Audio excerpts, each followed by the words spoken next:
Hello my friends, आप सुन रहे हैं हमारी कहानी जिनकी मोहब्बत एपिसोड 10। कहानी का टाइटल है आखिर किसने बचाया जन्नत को और कौन था वो नीली आंखों वाला लड़का। तो चलिए कहानी को आगे बढ़ाते हैं। माँ को साहिल के ऊपर सवालों की झड़ी डालते देखकर जन्नत को मन ही मन अंदर ही अंदर बहुत गुस्सा आ रहा था। जन्नत की माँ अब साहिल के ऊपर दबाव डाल रही थी। जन्नत ने झल्ला कर कहा, माँ हम दोनों गर्लफ्रेंड बॉयफ्रेंड नहीं हैं। अब मैंने बता दिया ना, बस अब साहिल को परेशान मत कीजिए प्लीज। वह फ्रस्ट्रेट हो गई है, इसलिए उसने अपनी माँ के ऊपर बहुत गुस्सा किया और अपनी पूरी फ्रस्ट्रेशन भी निकाल दिया। अरे पर रीमा जी के कुछ कहने पर ही उससे पहले ही जन्नत बोल पड़ी, पर वर्क कुछ नहीं, अब हमें लेट हो रहा है, हम सब निकलते हैं। सबने एक साथ कहा, हाँ आंटी अब हमें निकलना होगा। साहिल ने जन्नत की माँ के यानी रीमा जी के पैर छूकर आशीर्वाद लिया, फिर वहां से घर से बाहर निकल आया। जन्नत की माँ आज साहिल को देखकर काफी खुश थी। प्रिशा और विशाल तो साहिल के इस रूप को देखकर बिल्कुल शॉक्ड ही हो गए थे। जन्नत भी काफी ऑकवर्ड महसूस करने लगी। उसने अपना सामान लिया और फिर सबके साथ घर से बाहर निकल गई। सब लोग कार में बैठ गए। साहिल और विशाल आगे की सीट पे बैठे थे, प्रिशा और जन्नत पिछली सीट पे बैठे थे। थोड़ी देर जाने के बाद विशाल और प्रिशा जोर जोर से हंसने लगे, वो भी ठहाके मार मार कर। इनकी हंसी इस समय साहिल शर्माए जा रहा था, वह तो ब्लश भी कर रहा था। जन्नत अभी भी चुप थी, वह उसकी माँ की बातें सोचकर काफी ऑकवर्ड महसूस कर रही थी। अरे जन्नत की माँ ने तो साहिल को अपना दामाद ही मान लिया। विशाल ने हंसकर कहा। प्रेशा भी पीछे से जन्नत को छेड़े जा रही थी। हाँ उन्होंने तो डायरेक्ट बॉयफ्रेंड से डायरेक्ट दामाद में ही प्रमोशन दे डाला। फिर प्रेशा और विशाल लोट पोट कर हंसने लगे। आज तो साहिल ने संस्कारी दामाद की तरह जन्नत की माँ के पैर भी छुए। सास को पढ़ाने का अच्छा तरीका था साहिल।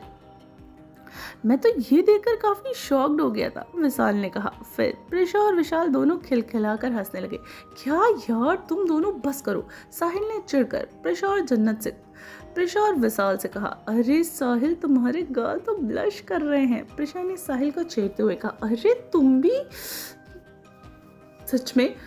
फिर विशाल कहता है, अरे यार मुझे भी देखने दे। तो वह घूर घूर कर साहिल को देखने लगता है। साहिल का पूरा चेहरा लाल टमाटर की तरह लाल हो गया था। अरे बस करो यार तुम दोनों, माँ ने तो यूं ही कह दिया था, अब मजाक उड़ाना बंद करो।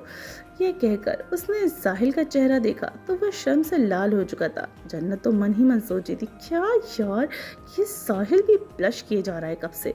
जन्नत साहिल तो शर्मा रहा था।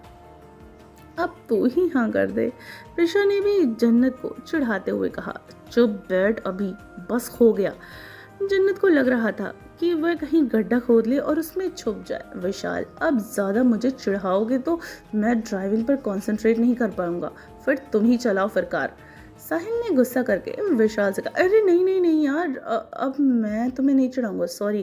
फिर विशाल ने खुद के कान पकड़ के बोले, साहिल जरा रेडियो ऑन करना, अच्छा सा गाना लगा। प्रेशा ने साहिल से कहा। साहिल ने तुरंत गाड़ी का रेडियो ऑन किया और उस पर गाना बज रहा था।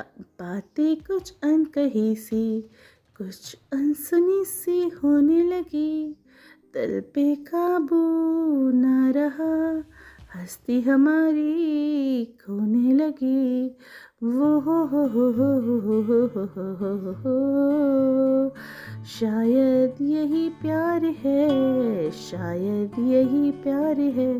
एन मौके पर रोमांटिक सॉन्ग को बजता देकर विशाल ने व्यंग तरीके से कहा, वाह सच में रोमांटिक सॉन्ग, ये ना आयशा, ये ना जन्नत। प्रिशा ने भी काफी व्यंग तरीके से बोला, चेंज कर साहिल ये सॉन्ग। जन्नत ने थोड़ी आवाज चढ़ाकर बोला, ठीक है ठीक है। साहिल ने तुरंत जन्नत की बात मान ली और रेडियो पे दूसरा गाना बजने लगा। यारो दोस्ती बड़ी ही हसीन है, ये ना हो तो क्या फिर बोलो ये जिंदगी है। अब सब ये गाना सुन के बड़ा खुश हो गए थे। 1 घंटे के बाद सब लोग अपनी डेस्टिनेशन पे पहुंच गए। चारों तरफ हरियाली थी और ऊंचे ऊंचे पहाड़ भी थे। उन्हें आज इस जगह पर ट्रैकिंग करनी थी। वहां पर मौसम काफी सुहावना हुआ था। सब ने गाड़ी में से अपने खाने पीने का सामान लेकर ट्रैकिंग के लिए निकल गए। ये जगह पर बहुत सारे पेड़ थे। ज्यादातर लोग इस जगह पे ट्रैकिंग के लिए ही आया करते थे। सब ने अपने बैग पीठ पर टांग लिए और पहाड़ी रास्ते पर चल पड़े। उन पथरीले रास्तों पर चलना उतना भी आसान नहीं था। आधा रास्ता तो अच्छे से पार हो गया। आगे की चढ़ाई थोड़ी सीधी थी, इसलिए सब लोग थोड़ा संभल संभल कर चढ़ रहे थे। विशाल और प्रिशा आगे थे, साहिल और जन्नत पीछे। प्रिशा, मेरा हाथ पकड़ो, आगे थोड़ी खड़ी चढ़ाई है। विशाल ने प्रिशा से कहा। ठीक है विशाल। प्रिशा ने अपना हाथ विशाल को दे दिया। हाँ, वहां पर जगह जगह पे पेड़ थे, वहां पर घनी झाड़ियां भी थी। साहिल ने जन्नत के आगे था, फिर उसने रास्ते में एक खड़ी चट्टान आ गई। साहिल ने उसे पार किया और फिर उसने प्रिशा की तरफ अपना हाथ दिया। फिर उसने जन्नत की तरफ अपना हाथ दिया। जन्नत, मेरा हाथ पकड़ो। साहिल ने जन्नत से कहा। नहीं जन्नत, नहीं साहिल, मैं अकेली ही आ जाऊंगी। सुबह हुए उन सब इंसिडेंट के कारण उसने साहिल का हाथ पकड़ना ठीक नहीं समझा। अरे जिद मत करो, साहिल ने उसे समझाते हुए कहा। नहीं साहिल, तुम आगे बढ़ो, मैं आ रही हूँ, तुम सबके पीछे हूँ। जन्नत ने साहिल से कहा। तभी प्रिशा को वहां एक गिलहरी के बच्चे दिखाई दिए। उसने बच्चे के साथ देखते हुए प्रिशा जल्दी से चीखती हुई, आओ आओ, जल्दी इधर आओ। विशाल, जन्नत, साहिल, जल्दी यहाँ पे आओ। साहिल और विशाल प्रिशा की दिखाई जगह पर जाने लगे। वहां गिलहरी खाने की तलाश में अपने छोटे छोटे बच्चे लेकर पेड़ पर नीचे आई थी। प्रिशा ने अपने बैग से मूंगफली निकाली और गिलहरी के सामने रख दिया। गिलहरी उन सबको देखकर झाड़ियों में छिप गई। वे सब उसे ढूंढने में लगे हुए थे। उनका ध्यान तो जन्नत से हट ही गया था। जन्नत उस वक्त खड़ी चट्टान पर चढ़ रही थी, कोशिश करने लग रही थी। अचानक उसका पैर फिसल गया। उसकी हल्की सी चीख निकली, आ! पर उनके कानों तक उसकी आवाज पहुंच न सकी। जन्नत एक खड़ी चट्टान से फिसलकर एक पेड़ से लटक गई। तभी एक नकाबपोश इंसान ने कसकर जन्नत के हाथ को पकड़ लिया। जन्नत ने डर के कारण जोर से सीखी। उसे लगा कि आज उसका राम नाम सत्य ही हो जाएगा। वह आज स्वर्ग के दर्शन कर ही लेगी कि किसी ने उसका हाथ थाम लिया। उसने सामने देखा तो एक नकाब पहने एक लड़का उसका हाथ थामे खड़ा था। उसकी आंखें नीले रंग की थी। जन्नत उस आंखों को मानो खो ही गई थी। उन आंखों में कुछ तो था। तभी दूसरी जगह, अरे ये तो जन्नत की चीखने की आवाज है ना? प्रिशा ने सबसे कहा। हाँ, ये उसी की आवाज है, साहिल ने कहा। सभी लोग जन्नत की तरफ भागने लगे। उन नीली आंख वाले लड़के ने जन्नत को ऊपर की ओर खींचा। अब जन्नत ने उसे थैंक यू बोला और अपनी गर्दन नीचे करके गहरी गहरी सांसें लेने लगी। तभी उसके कानों में प्रिशा, साहिल और विशाल की आवाज आ गई। जन्नत, जन्नत, कहाँ हो तुम? सभी लोगों ने एक साथ पुकारा। अरे मैं यहाँ हूँ, जन्नत ने कहा। सब लोग उसी तरफ बढ़ने लगे। जन्नत, तुम ठीक तो हो ना? प्रिशा ने कहा। हाँ मैं ठीक हूँ। जन्नत ने प्रिशा को कहा। क्या हुआ जन्नत, तुम चीखी क्यों? साहिल ने जन्नत से पूछा। अरे तुम्हारे हाथ पे ये चोट कैसे लगी? विशाल ने जन्नत से कहा। तभी सबका ध्यान जन्नत के हाथ पर जाता है। उसके हाथ पर छोटी सी खरोच के निशान थे। अरे मैं चट्टान से फिसलकर नीचे गिर गई थी, तभी इन्होंने मेरा हाथ पकड़ लिया। जन्नत ने पीछे देखा पर वहां से वो लड़का दिखाई नहीं दिया। किसने जन्नत? प्रिशा ने जन्नत से पूछा। अरे वह अभी तो यहीं पे था, वो एक लड़का था, उसने मेरी आज मदद की थी, पर वह अब वहां पे कोई भी नहीं है। जन्नत, साहिल ने जन्नत को कहा। शायद वह चला गया होगा। विशाल ने भी साहिल को कहा। इतनी जल्दी वह कहाँ चला जाएगा? प्रिशा ने भी कुछ सोचते हुए कहा। अरे जाने दो प्रिशा, शायद वो भी ट्रैकिंग के लिए आया हुआ हो और आगे बढ़ गया होगा। विशाल ने भी कुछ सोच समझ के कहा। हाँ मुझे भी यही लगता है, हमें वह अब आगे मिल जाएगा तो हम उसे शुक्रिया कहेंगे। साहिल ने सबको कहा। हाँ साहिल, तुम ठीक कह रहे हो। प्रिशा भी साहिल से अब सहमत हो गई थी। चलो अब आगे बढ़ना चाहिए। विशाल ने कहा। जन्नत, ये लो, ये मेडिसिन तुम्हें अपने खरोच पे लगा दो। ये हल्की सी खरोच है, जल्दी ही ठीक हो जाएगी। प्रिशा ने जन्नत से कहा। हाँ दे दो प्रिशा। फिर जन्नत ने वह मेडिसिन उसके हाथों पे लगाई। फिर जन्नत ने वह मेडिसिन अपने हाथों पे लगाई और आगे की ओर बढ़ गई। अब की बार विशाल ने जन्नत को ऊपर चलने में मदद की। सब एक छोटे बहते झरने की तरफ आ गए। उस झरने का पानी बहुत साफ था। उस पानी में से उसका तल दिखाई दे रहा था। वहाँ उसमें छोटी छोटी मछलियाँ भी तैर रही थी। वाह जन्नत, यहाँ पर देखो कितनी प्यारी मछलियाँ हैं। इस छोटे झरने का पानी कितना साफ है। प्रिशा ने जन्नत से कहा। सभी लोगों ने अपने अपने बैग नीचे रख दिए और जूते उतारकर उस झरने के पानी में हाथ मुंह धोने लगे।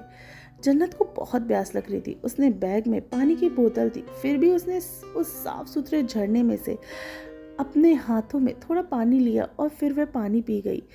प्रिशा, इसका पानी बहुत मीठा है। जन्नत ने प्रिशा से कहा, क्या तुमने इस झरने का पानी पिया? प्रिशा ने सवालिया नजरों से उससे कहा, हाँ तुम भी पी कर देखो, ये बहुत साफ पानी है और नेचुरल वाटर एक बार तो ट्राई कर ही लो। अपना मिनरल वाटर भी इसके सामने फेल है, जन्नत बोलती है। जन्नत की बात सुनकर साहिल ने भी उस झरने का पानी पीकर देखा। सच में जन्नत, ये बहुत मीठा है। साहिल ने जन्नत से कहा, ओह जन्नत की बात ग्रेट। साहिल ने फटाक से मान ली।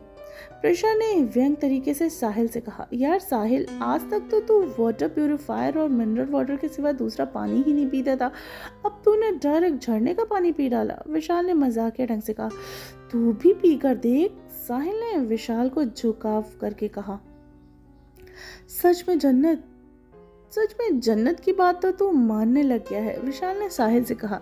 प्रिशा ने पानी पिया। विशाल, सच में यह पानी बहुत मीठा है। प्रिशा ने विशाल से कहा, रुको मैं भी पीकर देखता हूँ। विशाल ने प्रिशा से कहा। फिर वह भी पानी पिया और विशाल की आंखें चमकने लगी। कैसा लगा? प्रिशा ने विशाल से पूछा। सच में प्रिशा, ये पानी बहुत मीठा है। इस पानी में मुझे मेरी दादी की एक बात याद आ गई। विशाल ने प्रिशा से कहा। कौन सी? प्रिशा ने विशाल से पूछा।